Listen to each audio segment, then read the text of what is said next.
JEE mains की examination अगर आपने दी है तो अगर आपका रैंक 2 लाख आए या फिर आपका रैंक 5 लाख, आप लोग जो है जेईई मेंस के काउंसलिंग में बैठकर आईआईटीज एनआईटीज के लिए ट्राई कर सकते हो। और वो भी मैं आपको बता दूं, वो टोटली फ्री प्रोसेस है।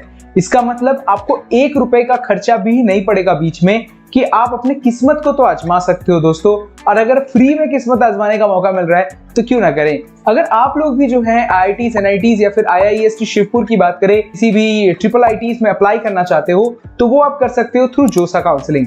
जोसा काउंसलिंग के फुल प्रोसेस में आज आप लोगों को बताने वाला हूं, कैसे आप लोग जो है कुछ हैक्स अपनाकर अच्छे कॉलेज को ग्रैब कर सकते हो। तो इस वीडियो को शुरू से लेकर अंत तक आप जरूर देखें, जहां पर मैं जोसा काउंसलिंग के काफी हैक्स एंड बहुत सारे जोसा काउंसलिंग कैसे आपको करना चाहिए वो बताने वाला हूं। दोस्तों, अगर आप लोग काउंसलिंग असिस्टेंस प्रोग्राम में रजिस्टर करना चाहते हैं, काउंसलिंग में कोई इश्यूज फेस कर रहे हैं, you want to get updated on a daily basis, तो आप लोग अभी जाके काउंसलिंग असिस्टेंस प्रोग्राम में रजिस्टर कीजिए।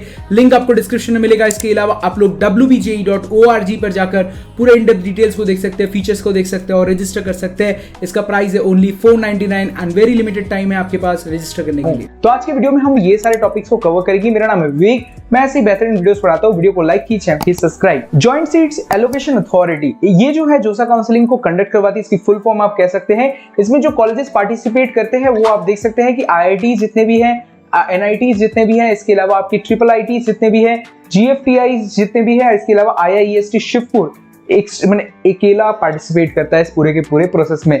पहले आईआईएसटी शिवपुर डब्ल्यूबीजे एग्जामिनेशन के द्वारा जो है एडमिशन करवाता था, अब उसकी प्रोसेस चेंज हो गई और जेईई मेंस के द्वारा जो है एंट्री अब होती है।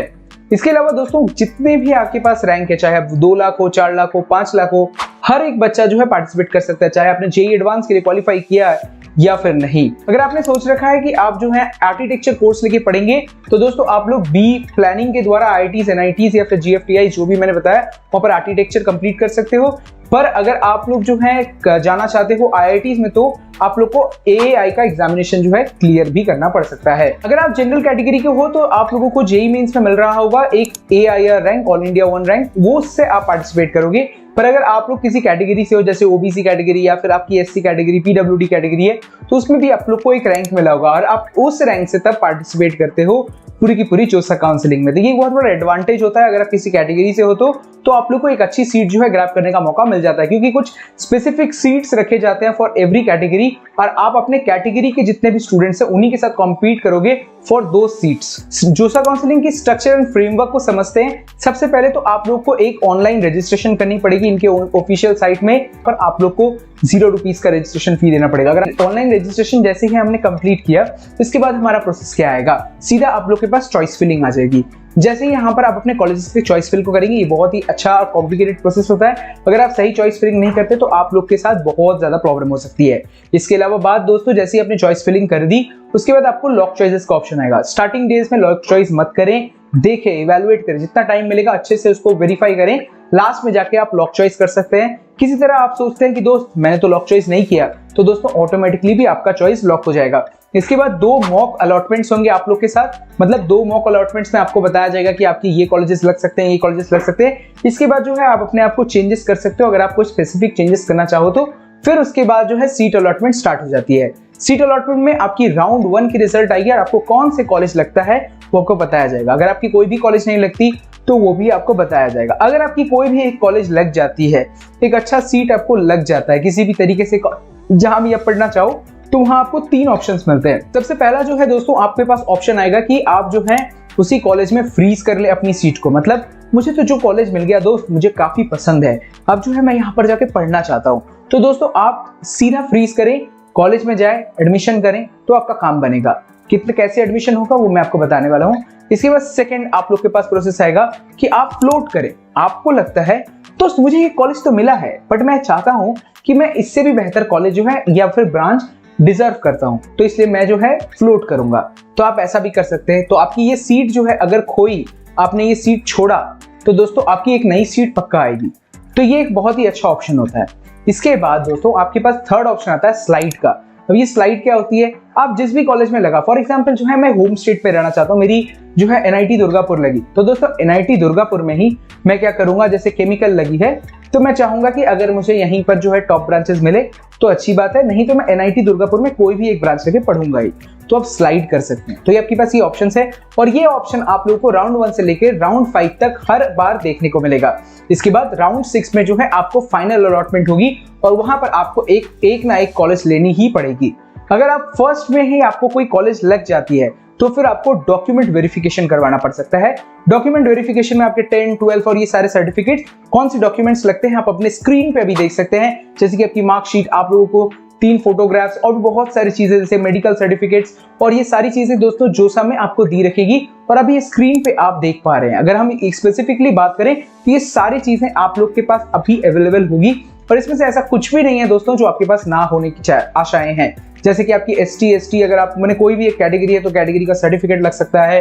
इसके अलावा जो स्पेसिफिक डॉक्यूमेंट्स है आपके 10, 12 के, वो सारी चीजें यहाँ लगेंगी और ओरिजिनल के साथ साथ फोटोकॉपीज लगेंगी अगर आपके पास ऑफलाइन रजिस्ट्रेशन हो। इसके अलावा अगर आपके पास ऑनलाइन में वेरिफिकेशन हो रही है तो बहुत ही अच्छा रहेगा कि आप लोग ने सिर्फ स्कैन करना है और अपलोड कर देना है, उसके बाद वो वेरीफाई कर लेंगे तो आपका काम बन जाएगा। आपकी अगर सीट अलॉटमेंट हुई है तो आपको वेरिफिकेशन करवाने के बाद जनरल, OBC और EWS कैटेगरी को 35,000 रुपए जो है जमा करने पड़ सकते हैं।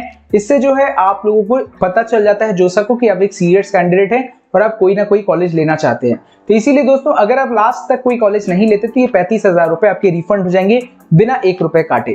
इसके बाद अच्छी बात ये रहती है कि अगर आप SC, ST कैटेगरी के या PWD कैटेगरी के या फिर अलग कैटेगरीज के हैं दोस्तों आप लोग को सिर्फ 15,000 रुपीज देने पड़ेंगे, जो बहुत ही कम है। कंपैरेटिवली अगर हम लोग जाके देखें कि आप अगर राउंड 6 या फिर किसी भी बीच में राउंड में आप किसी कॉलेज को फ्रीज कर लेते हैं, ये सोचते हैं कि इस कॉलेज में हमको एडमिशन लेना ही है, तो आपको पार्शियल एडमिशन फी पे करना पड़ेगा। That is 40,000 rupees for general, OBC and EWS category and for SC, ST category it is only 25,000, जो बहुत ज्यादा कम है। अब बात करते हैं रजिस्ट्रेशन जब आप करने जाते हो तो आपके पास ये पेज आता है जोसा की ऑफिशियल साइट में जाकर आप अपने नॉर्मल रैंक कार्ड के डिटेल्स को देने के बाद आप रजिस्ट्रेशन कर सकते हो। रजिस्ट्रेशन करते ही दोस्तों आप लोग को बैंक डिटेल्स देने पड़ेंगे, जैसे कि मैंने बताया कि अगर आप एडमिशन नहीं लेते तो ये सारा पैसा रिटर्न आएगा, तो रिटर्न लेने के लिए आप अपने बैंक अकाउंट के डिटेल्स भरेंगे। आप लोग को 10, 12 के कुछ मार्कशीट्स के डिटेल्स और आपके पेरेंट्स के नाम और सारी चीजें भरनी पड़ेंगी, जो बाद में आपके डॉक्यूमेंट्स के साथ वेरीफाई किया जाएगा। चॉइस फिलिंग में दोस्तों ध्यान रखिए, choice filling starting to end चलता है। इसका मतलब ये होता है कि आपकी नीचे से चॉइस फिलिंग स्टार्ट होती है। तो फर्स्ट ऑफ ऑल आप वो कॉलेजेस भरेंगे जो बेस्ट हैं, जिनके लिए आप जाना तो चाहते हैं बट आपको ऐसा लगता है कि ये सारे कॉलेजेस जो है मेरे रैंक के बस की बात नहीं है। चाहे तो आप IIT के बड़े कॉलेजेस भी दे सकते हैं अगर आपने एडवांस क्लियर किया है, या फिर NIT ट्रिची के CSE दे सकते हैं। इससे कोई फर्क नहीं पड़ता कि आप कौन कॉलेजेस टॉप पे देते हैं। आपकी फर्क पड़ता है ये है कि दोस्तों आप बीच में कौन कॉलेजेस देते हैं। बीच में आप उन कॉलेजेस को दीजिए जिनमें आसानी से आपका जो है रैंक लग सकता है और ऐसा लगता है कि मेरे तो आशाएं हैं कि ये कॉलेजेस में मेरे लग जाए। लास्ट में उन कॉलेजेस को दीजिए, ऐसा हो सकता है कि इस साल काफी कंपटीशन है, इस साल जो है बहुत डिफिकल्ट रहा है, बहुत सारे बच्चे अप्लाई कर दिए हैं और कोई भी अलग काउंसलिंग में बच्चा नहीं जाना चाहता, इसी NIT, IIITs में जाना चाहता है। इसलिए एंड में उन कॉलेजेस को दीजिए जिनमें किसी ना किसी तरह आपकी कोई ना कोई सीट लग जाए। तो बड़े अच्छे से सजाइएगा, अदरवाइज जोसा काउंसलिंग में आप लोग बहुत बड़े मिस्टेक्स में फंस सकते हो। तो ये एक तरीका है काउंसलिंग में भरने का। एडवांस का रिजल्ट आएगा दोस्तों, वैसे ही आपकी जोसा काउंसलिंग स्टार्ट हो जाएगी नेक्स्ट डे से। अगर वीडियो पसंद आया दोस्तों तो वीडियो को लाइक कीजिए, चैनल को सब्सक्राइब और साथ में बताइए आपके कोई क्वेश्चन है जोसा काउंसलिंग के रिलेटेड तो आप कमेंट सेक्शन में लिख के बता सकते हो। तब तक के लिए मिलते हैं नेक्स्ट वीडियो में, लेके आ रहे हैं आपको अलविदा, बाय दोस्तों।